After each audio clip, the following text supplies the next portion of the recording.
শীতকাল বন্ধুরা, এই দেখো প্রায় সূর্য অস্ত যেতে চলেছে। আর এই সময় আমি একটু ছাদে এলাম জামা কাপড় নিতে। তো ভাবলাম কি তোমাদের সামনে একটু তুলে ধরি। এই দেখো সূর্য প্রায় অস্ত যেতে চলেছে। আর আগেও বলেছিলাম আমাদের বাড়িটা সবুজে সবুজ, তবে সেই সবুজ আস্তে আস্তে কমে যাচ্ছে। আসলে কিছু প্রবলেমের জন্য গাছগুলো কেটে দিতে হচ্ছে। আগে ভিডিওতেও বলেছিলাম যে দুটো নারকেল গাছ ছিল ওই সাইডে, গাছে বাড়িতে প্রায় মানে কি রোদ্দুর ছিলই না বলা চলে। তো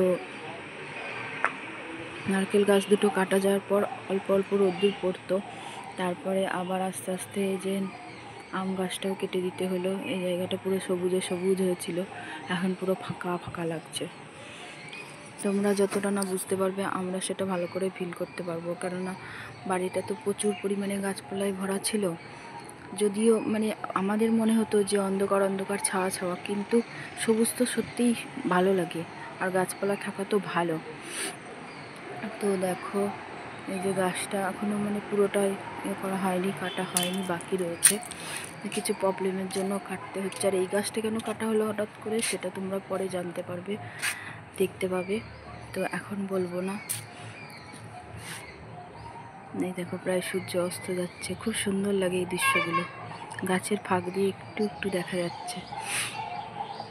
তো চলো দেখো আশপাশটা এখনো সবুজে সবুজ। এইদিকে আরও দুটো নারকেল গাছ ছিল। আমি এই বাড়িতে আসার আগে এই জায়গাটায় একটা ছিল নারকেল গাছ, আর এই জায়গাটা একটা নারকেল গাছ ছিল। তো তারপরে এই রিসেন্ট 2 বছরও হয়নি, 1 বছরের মধ্যেই মানে এই যে একটা গাছ কাটা পড়লো, আর ওই সাইডে একটা গাছ আছে ওইটাও কাটা পড়লো। মোট 4টে নারকেল গাছ বাড়ি থেকে চলে গেল। পিছনে আরও আছে অনেক নারকেল গাছ। বেশি নারকেল গাছ থাকলে বাজ পড়ে, সেটাই হয়েছিল বোধহয়। মনে ছিল পোকার ধরার মতন, কিন্তু অনেকে বলছিল বাজ পড়েও নষ্ট হয়ে যেতে পারে, তার জন্য কেটে দেওয়া হলো। নষ্ট গাছ তো রাখা যায় না, তার জন্য কেটে দেওয়া হলো। এই যে কাঁঠাল গাছ, এই কাঁঠাল গাছের ডালগুলোও কাটতে হতে পারে। গাছটা কাটবে না, ডালগুলো, এই সাইডের ডালগুলো কাটা যেতে পারে। তবে কি কারণে কাটা যাবে, কেন কাটা হবে, সেগুলো তো দেখতেই পারবে, জানতেই পারবে। যতটা পারবো তোমাদের কাছে সেগুলো শেয়ার করব। এই যে একটা নারকেল গাছ আরও আছে, এই যে কাঁঠাল গাছের পিছন দিয়ে ওই সাইড দিয়ে আরও নারকেল গাছ আছে, খেজুর গাছ আছে, বাড়ির পিছন দিকেও খেজুর গাছ আছে। আর এই যে সুপারি গাছ, এই যে শিউলি ফুল গাছ, একটা খুব পছন্দের ফুল গাছ। গাছটাকে ছেটে দিতে হবে, নাহলে পরের বছর আর ভালো ফুল হবে না। তো জানি না গাছটা এখনও পর্যন্ত ঠিকঠাক মানে আর কি থাকবে কি না, কাটা পড়বে কি না।